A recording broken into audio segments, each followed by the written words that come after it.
Programang ito ay rated SPG.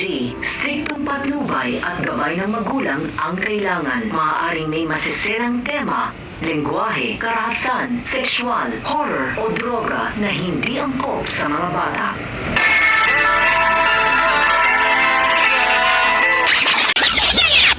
Ang mga dapat nating abangan sa FPJ's Batang Quiapo. Halos mawindang itong si David nang mabalitaan niya ang nangyari kay Tanggol. Ayon pa kay David, na sana'y wag na umanong makaligtas itong si Tanggol dahil sa tinamo nitong tama dahil sa pagkakabaril ng kanyang tatay Rigor. Nang sa gayon umano ay wala nang maging sagabal sa mga plano niya na angkinin ang yaman na para kay Tanggol. Samantala sa pagbalik ni David sa mansyon ng mga Montenegro, ay agad na sinabi sa kanya ni Ramon na hindi na umano ito pwedeng makalabas ng mansyon at makabalik sa Quiapo at hindi na umano ito pwedeng makipagkita sa pamilya ni Rigor. Nalaking pagtataka nga ni David kung bakit ito sinabi ni Ramon. Sinabi ni Ramon na gusto niya umanong makasama ito at mas makilala pa. Dagdag pa niya na may inhenda umano siyang sorpresa para dito. Na buong akala nga ni David ay bibigyan siya ni Ramon ng mga bagong gamit. Ngunit iginiit ni David na hindi umano maari na hindi siya makabalik sa Quiapo dahil magtataka umano ang kanyang nanay Tess pati na din ang kanyang tatay Rigor. At sigurado umano hahanapin siya ng mga ito.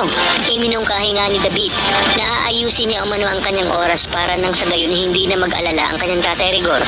Ngunit iginiit naman ni Ramon na hindi na umano kailangan pang mag-isip itong si David kung kanino siya pupunta dahil sila umano ang tunay na pamilya ni David.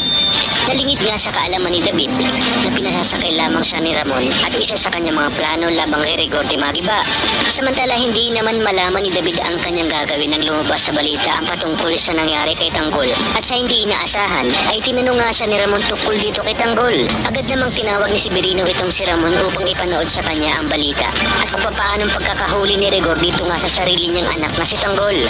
Sinabi naman ni Ramon kay David kung paanong magkapareho sila ng pangalan gayong si Rigor de Magiba din ang ama nito. Kumuha na nga din ng alibay itong si David at sinabi niya kay Ramon na malaki umano ang inggit nito sa kanya kaya pati ang pangalan umano niya ay ginaya nito.